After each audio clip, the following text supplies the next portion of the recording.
Hola a todos, ¿cómo están? Espero que estén súper bien. Si aún no me conocen, mi nombre es Kyle. Y aquí en mi canal Pensando Inglés les traigo inglés real y comprensible para ayudarles con su inglés. Y hoy voy a hablar de algo que ha cambiado mi vida, el Input Comprensible, y cómo tú puedes usarlo para aprender o mejorar tu inglés. En este video voy a hablar en inglés, pero voy a poner subtítulos en español para que todos puedan entender. Empecemos.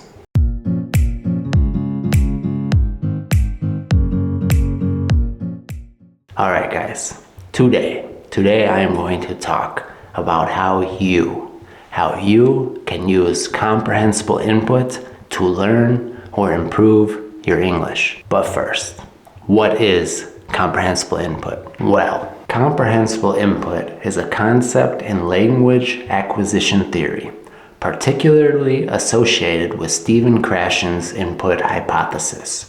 It refers to language input that learners can understand despite encountering some new language features.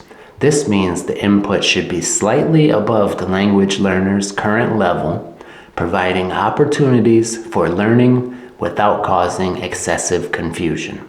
Comprehensible input is essential for effective language learning as it allows learners to acquire language naturally through exposure and understanding rather than explicit instruction alone.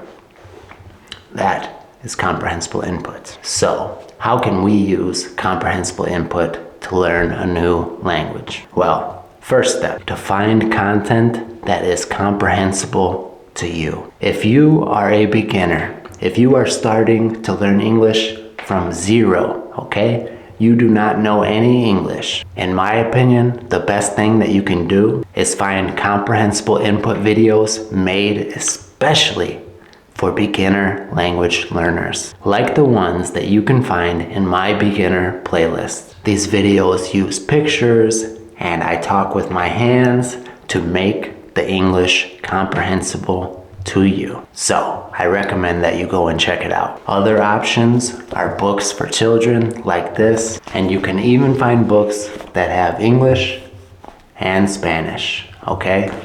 Things like this are very useful when you are first starting out. Some people also recommend watching cartoons that are designed for young children. My comprehensible input mentor recommends watching Peppa Pig. Now, if you have an intermediate level of English, you are going to need to find some content that is more difficult, but you are still not at the level where you will be able to understand shows or movies that are made for native speakers. This is my specialty. And on my intermediate playlist, you will find hours of content made about every theme that you could possibly imagine, where I speak slowly and clearly so that intermediate English learners can understand what I am saying and begin to truly acquire my language. And I really love to make videos where you can learn English but also valuable life lessons. So I really think that this playlist is super valuable for an intermediate language learner. Also at this level, there are a lot of great podcasts that you could find made just for intermediate English learners. And you could even start to read